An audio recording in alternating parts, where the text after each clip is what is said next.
Will Riley, Illini Zone. We're going to do some player comparisons. If you're watching this and you're a regular watcher of the channel, you might be familiar with this exercise a little bit because we did 75 of these for the 75 players at the top of our NBA draft big board.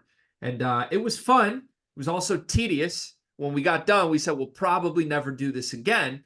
And then the highest rated player in Illinois history under Brad Underwood committed, and we were like, let's do that again. That'd be fun.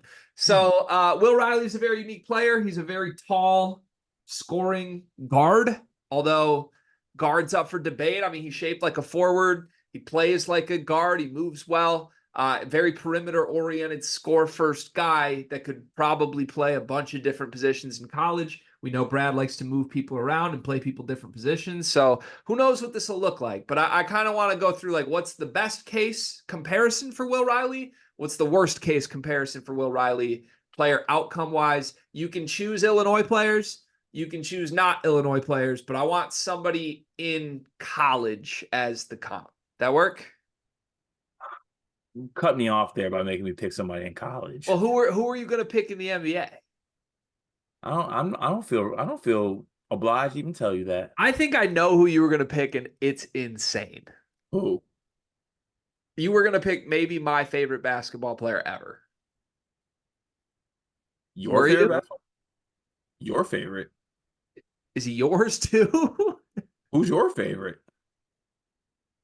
Carmelo Anthony. No, I was not going to pick Carmelo. I thought you were going to pick that. No. Okay. Who were you going to pick? I should, because both players do not have a pass button, but that could have worked. Who were you going to pick? Don't worry about it. Let's go on to college. Okay. Do you want to do best case player comp for Will Riley or worst case player comp for Will Riley first? Let's get the negativity out of the way. Let's go worst case. Okay. All right. What's your worst case player comp for Will Riley? So I did go against the making up a player because I know that you hate that. I know you hate the, like, he's the off-brand, he's this, he's that, whatever you want to call. Because I had a very, very strong inkling to call him wing version Andre Curbelo. But I'm not going to do that. I'm not. Even though there is just a tiny bit there. Or elongated crazy, man. That's or elongated Sky Clark. There's a couple of things you could have. Are you just because you want to call him crazy, or what is the No. That's not it at all. Because the main thing about Will Riley, the worst case scenario for him, is because what makes him intriguing also should scare you, because I think he's untapped potential as a player. Right? He's a 3-level scorer. He can score, I think, at from different spots on the floor and be really good at it. But I still think that he's thin. I think he needs to put some stuff on he needs to put some weight on. Obviously, Fletch is going to have a good time with him in the weight room at the Illinois program, but he can sometimes get some tunnel vision things going on, right? And I think that tunnel vision can sometimes hurt the team if it's not going too well. So I figured you did this too, but I'm gonna go ahead and say it. Like, Matthew Meyer is probably the worst case scenario for him, and Matthew Meyer was good too, by the way. I did it too. I know you've heard me say that before. I don't think this is lazy by us. I think this is us being, like, we're mutual here because it's such a correct comparison. And I think that your last point, Matthew Meyer was good, is the takeaway I want people to say. Like, if we're saying the worst case scenario for Will Riley is who Matthew Meyer was in an Illinois uniform, that's an awesome, awesome addition. But to me, that is the worst case because I don't think Matthew Meyer helped Illinois that season, win in general. I think when they were winning games that season, it was rarely because of Matthew Meyer. And some people might push back. Like, there were games Matthew Meyer caught fire. He went in fuego and shot you to a victory. But more often than not, that Illinois team was at their best, not playing through Meyer, getting everybody else involved. He was very one-dimensional and productive, but one-dimensional. Not exactly a winning basketball player. That, to me, is the fear with Will Riley. Is like, he's going to score, but is he going to do anything else? And is his scoring so, like, me-oriented? Like, there are some guys that score in the flow, and then there are some guys who score because it's time to get Matthew Meyer the ball. That would be my fears. If Will Riley views himself as a one-and-done, like, is the rest of this team still going to flow with him in the mix, or is it going to feel like it needs to be the Will Riley show, sometimes at the expense of guys like Kasparis and Boswell and other people, you know? Yeah. Can I throw my honorable mention out there? You remember Lewis King? Of course. Just like there's like a certain wing. I don't even know what the archetype is for it, but it's like they're not a bad player. Like you can never call that player bad, but you never ever look at that player and you're like, anything he does contributes to winning basketball. Yes, he might score some points. Yes, he might have that crazy good game where his points are enough to get you the win, right? But at the same time, like it's just not, it's never doing really much to contribute to winning basketball. And that's the worst case scenario, which I think that you brought up, which I want to make it very, very clear. That is not that bad. Yeah. We could come up with a lot more worst cases for a player. If the worst case is Matthew Meyer, I think you'll be okay. So the only other comps I considered for this are guys that I'm very familiar with, and I want to get your thoughts quickly.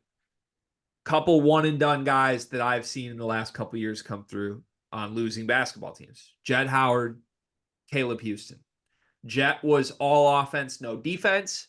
I don't think Jett showed up day one and was like, I'm a pro. But I think like after a couple 20-point games, he was like, oh, I'm a pro. Like it's not like he got better over the course of the season or really focused on anything else. Just kind of, I would say, lackadaisically went through the season as a scorer, and that was it because he was good enough. Caleb Houston was more pedigree. I like the Houston comp a lot actually because both these guys reclassified. Like Caleb Houston went down or up a grade level as a younger kid to play quickly for Juwan Howard at a time when the Michigan program was humming. Everything looked good before Caleb Houston got there. And that's not to say Caleb himself was the reason that team was bad, but he wasn't ready. He wasn't good enough. He wasn't dynamic enough to be the best player on that team. Caleb ended up being like the NBA guy on that team. If you go back and look, like it was still a talented team. Moussa Diabate, Caleb Houston, Devontae Jones, Hunter Dickinson, like Eli Brooks. That was a good, talented basketball team that lost a bazillion games. And, you know, Caleb Houston was kind of just there. And that would scare me because I see the reclassification thing. Caleb Houston was a total non-defender, a total non-passer, just a me first one-dimensional score shooter. Do you see that at all with Will Riley, or do you still like Meyer more? I like Meyer more just because I didn't even think Caleb Houston could put the ball on the floor. Yeah. Like Caleb Houston legit could not do anything at times but stand and shoot the ball. And he struggled with even that. So I think Will Riley has a little bit more than Caleb Houston does, just overall game wise. Um, even a guy like Jett, like Jett did a little bit more putting the ball on the floor, but I think that Riley, even if he is the worst case scenario, still has a little bit more dynamicness to his game, which kind of leans more to Meyer because like he was obviously dynamic. Yeah. More fun, skilled offensive player than Caleb Houston, who was just shoot first. But Right. okay. All right, let's get crazy. Best case player comp. What if everything hits 100 out of 100? What does Will Riley look like in year one? You go first because they're not gonna like mine. Oh man, why are they not going to like yours? Because it's too negative, or I just maybe they don't think the player is good enough. okay, okay. Look, man, look, Are you gonna say Carmelo? it's hard. Oh, It's hard to come up with a player who is as big as Will Riley and as guard skill oriented and as I don't know, just score first, score only as the archetype that Will Riley is. The guys that I considered and quickly decided not to do are Carmelo Anthony and Kevin Durant. okay. Thank you for not going there. I thought about it though. I thought I about it. I'm upset you thought about it. The guy I landed on is most definitely not those guys. But I was quoted in 2018 in Summer League of the NBA Summer League. I said, this guy is the next Kevin Durant. That's what I said. I was duped. I was tricked. I was bamboozled because the player I think is the best case for Will Riley in college in year one is Kevin Knox. Oh, Kevin Knox. You did not see that coming. Let me give you the Kevin Knox spiel. Uh-uh. Kevin Knox has a very negative connotation now. I get it. That's fine. I'll be point blank about it. No disrespect. I don't think Will Riley's exactly going to be a transcendent NBA player. Like, I think he'll probably be a one and done because he's wired like that and he's good. But I think when you get to the league, there's a bazillion Will Rileys. Like, there's a lot of dudes who can do what Will Riley does. His NBA career will be determined by what else he does. Can he learn how to defend? Can he learn how to pass? Can he learn how to rebound and make himself valuable beyond just being a score first guy at his frame? Kevin Knox in college was listed as a 6'9", 215-pound forward. In reality, he was a guard. He was a huge, super tall guard. Also, that's notable because when Kevin Knox got to the NBA, somehow he was 6'7". So either he shrunk 2 inches or everyone lied about his height. I have a little fear with Will Riley on that cart. Like, how tall do we think Will Riley actually is? He's probably 6'7". I'm thinking he's 6'7". There's some people who are trying to tell me Will Riley's like 6'9" and might play small ball 5. I don't buy that at all. I think this is a true wing with a lot of height, good size. But yeah, Kevin Knox, people lied about how big he was. In college, he was great for one season, though. He was 15.6 points a game, 5.4 rebounds, 1.4 assists, 2.3 turnovers. More turnovers than assists, I think, is likely here. 45% from the floor, 50% from 2, 34% from 3 on 4.5 threes a game. Boom, book it. If you get that from Will Riley, everyone's ecstatic. And that's probably the best player on Illinois. They're probably pretty good. And then he's immediately to the league where he gets taken like 11th overall and plays 2 seasons and we never hear from him again. I really like that. That It's makes a pretty lot of good, sense. Also, right? we might have missed on worst case scenario. Do you have your phone next to you? Oh, no. Yeah, I do, but I'm scared. Check your text. Scaring me. Carter. Yeah. Don't put that into the universe. Are we sure? Are we positive? Is that not the worst case? We're not positive. Talk through it. There's another very highly rated recruit who did the whole, reclassify thing, top player, never necessarily work out, and it ended up, transferring schools and going to the NBA and being a second round draft pick. The once Michigan State recruit, Amani Bates, was a score first guy who didn't really do much besides, score the basketball. Wasn't really much of a pass button on him. I don't know. I can see that being the worst case, but let's stick to the positive right here. The best case scenario. My best case scenario is Tristan da Silva.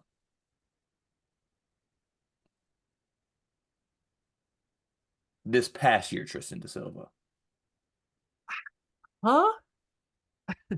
Tristan da Silva, 6'8", slank, slight guy. He's a little bit stronger than Will Riley, obviously. But I think like his stat line to me would be something I could see Will Riley being like his best case scenario. And I think Tristan da Silva is going to be actually, if Tristan da Silva was 19, like Will Riley, he'd probably end up being a lottery pick. Like I think Will Riley wants to be. But da Silva last season averaged 16 points, 5 rebounds, 2 assists, just 2 turnovers. So even assist to turnover ratio. Shot 50% from the field, shot 39% from 3, good from the line.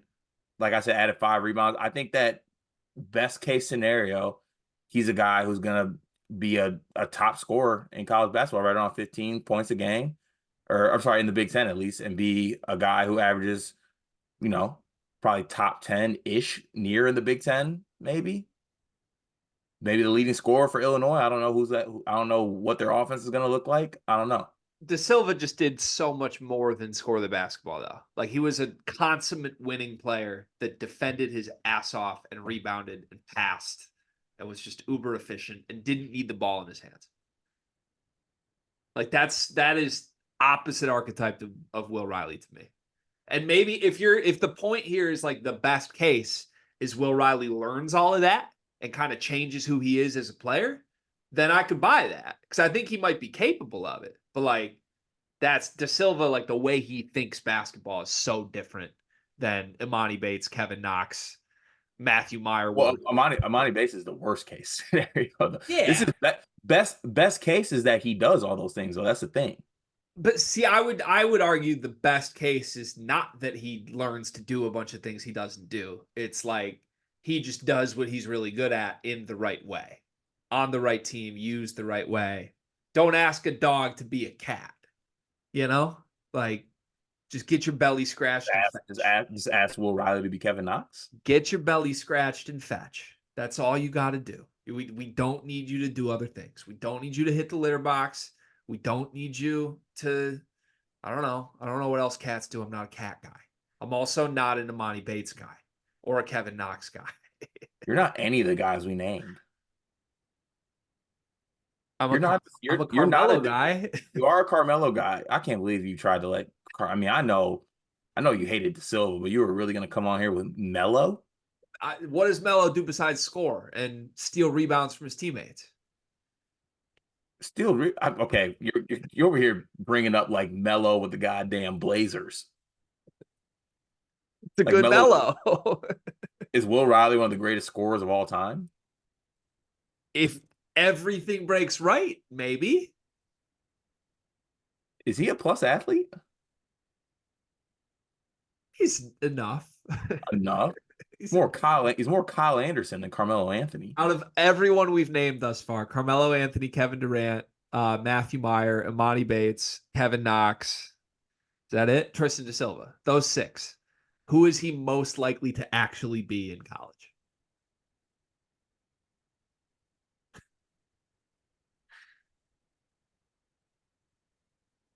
Amani Bates. No, that's harsh. That's harsh because he already did the opposite of what Imani Bates did. This is him like actually staying with Michigan State and staying and going there. Like it worked. Everything is good. We sure it's opposite? You think this is him like reclassifying going to Memphis? Yeah. Brad's not Penny. Great point. Yeah. That team had talent though. I think by far the most likely outcome is Matthew Meyer. And I don't mean to say the most likely thing is Will Riley hits his worst case for me, but like that seems most reasonable of everything we've said thus far. I watched a good amount of Will Riley tape. And I played a little game myself. I took a little drink, took a little sip of my beer every time I saw him pass. I got through 2.5 beers. And it was like 2 hours worth of footage. But that's what this Illinois team needs. Which was going to be my next point. It actually might work if Kasparis and Boswell are just these pass first guys. Yeah. Also, Tristan Da Silva averaged 3 assists a game this year. He averaged 2.4. Good try. We round up. Okay. No, not when it's not time. Oh, good luck, Will Riley. I can't wait to talk about this kid. The Illinois got infinitely more exciting to me with this ad. And that's all that matters.